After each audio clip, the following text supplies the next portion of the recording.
हिंदुस्तान की वायुसेना अब होगी महाशक्तिशाली। हिंदुस्तान को अभेद किले में तब्दील करेंगे आसमानी रक्षक। हिंदुस्तान की वायुसेना की क्षमता, ताकत और हौसला बढ़ाने वाली एक अच्छी खबर। साल 2016 में फ्रांस के साथ राफेल विमानों की जो डील हुई थी, उसकी आखिरी खेप का इंतजार किया जा रहा है, क्योंकि फ्रांस से 3 राफेल विमान उड़ान भर चुके हैं।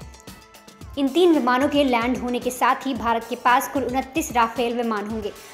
वायुसेना के बेड़े में पहले ही 26 राफेल विमान हैं, जो किसी भी वक्त दुश्मन को हवा से हवा में और ज़मीन से ज़मीन पर धूल चटाने के लिए काफ़ी हैं। फ्रांस के साथ 36 राफेल विमानों की डील हुई थी, लिहाजा अभी 7 राफेल और आएंगे। माना जा रहा है कि साल 2022 के शुरुआती महीनों में सभी विमान भारतीय वायुसेना की ताकत बनेंगे। हिंदुस्तान की वायुसेना कई एडवांस लड़ाकू विमानों से पहले से ही लैस है और जानकारों का कहना है कि अगले साल यानी साल 2022 में जो राफेल विमान आएंगे वो अब तक की सबसे एडवांस तकनीकों से लैस होंगे।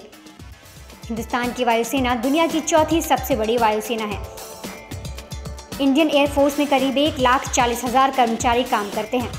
इनके पास करीब 1,820 एक्टिव एयरक्राफ्ट हैं। वायुसेना के पास देश की रक्षा के लिए कई लड़ाकू विमान हैं, जिसमें सुखोई Su-30, MKI, मिराज 2000, तेजस, LCA और राफेल शामिल हैं। जहां तक राफेल की क्षमता का सवाल है, तो राफेल दुनिया के सबसे एडवांस लड़ाकू विमानों का सरताज है। आधुनिक हथियारों से लैस राफेल 4.5 जनरेशन वाला लड़ाकू विमान है। राफेल लड़ाकू विमानों में 74 किलो न्यूटन के थ्रस्ट वाले 2 M88-3 साफरन इंजन हैं। ये फाइटर जेट एक दूसरे की उड़ान के दौरान मदद कर सकते हैं। राफेल फाइटर जेट एक विमान से दूसरे विमान को ईंधन देने में भी सक्षम है।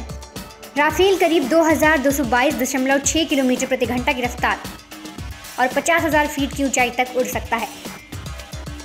जाहिर है, इन तमाम खूबियों से लैस लड़ाकू विमान राफेल दुश्मन को थर्राने के लिए काफ़ी है।